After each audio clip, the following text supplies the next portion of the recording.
मेरे अंतिम शब्द बुद्ध। आप मानो न मानो, मैं बुद्ध बोल रहा हूं। मुझे अच्छी तरह याद है, मेरी तबीयत बुरी तरह बिगड़ गई थी।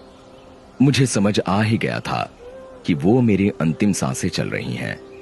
उस समय 25 वर्षों से मेरे साथ रह रहा मेरा शिष्य आनंद भी मेरे साथ था।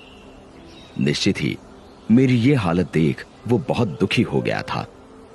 इधर उसका ये हाल देख मैं आश्चर्यचकित था कि यदि उसे सिर्फ मेरी संभावित मृत्यु से इस कदर दुख पकड़ रहा है, तो फिर उसने जीवन भर मुझसे सीखा क्या? मेरे साथ 25 वर्ष रहने वाले शिष्य तक का यदि दुख से छुटकारा नहीं हुआ है, तो फिर बाकियों ने मुझसे क्या ग्रहण किया होगा? और मजा ये कि अभी मैं इस आश्चर्य से बाहर आया भी नहीं था कि आनंद ने मुझे दूसरे आश्चर्य में डाल दिया। उसने मुझसे पूछा, मुझे ऐसा सत्य दीजिए कि मेरा हमेशा के लिए उद्धार हो जाए।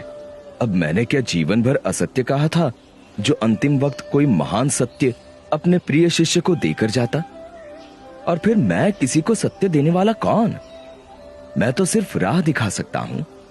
बाकी तो सही मार्ग पर चलकर सत्य मनुष्य को स्वयं पाना होता है। किसी मनुष्य के पास किसी को कुछ देने की या किसी से कुछ छीनने की क्षमता ही कहां होती है। सो मैंने उससे कहा, भाई आनंद, अप्पदीपो भव, यानी अपने दीप स्वयं बनो। अब जब मैं साक्षात था, तब भी मेरे अंतिम शब्द यही थे, और आज 2500 वर्ष बाद भी मैं आपसे यही कह रहा हूं कि अप्पदीपो भव, यानी अपने दिए स्वयं बनो।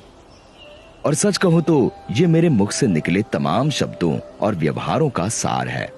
मैं दावे से कहता हूं कि यदि आप इसे गांठ बांध लेंगे तो आपका तत्क्षण उद्धार हो जाएगा। मुझे राह दिखानी थी तो दिखाकर चला गया। अब उस राह पर चलकर अपना सत्य आपको पाना है। इसमें मैं कुछ और नहीं कर सकता। सोचो ये कि जब मैं साक्षात था तब कुछ नहीं कर सकता था, तो अब मेरी मूर्तियां या मेरे जैसे वस्त्र पहनना क्या कर लेगा? सो इन सब नौटंकियों से छूटो और स्वयं को भ्रम में डालने से बचो। सीधे सीधे मेरे बताए मार्ग पर चलकर अपने जीवन का सत्य खोजने में लग जाओ। विश्वास जानो कि अपने द्वारा अपना उद्धार करने के अलावा तुम्हारे पास अन्य कोई मार्ग नहीं। आपको अपना दीप बनकर अपने को रोशन स्वयं ही करना पड़ेगा।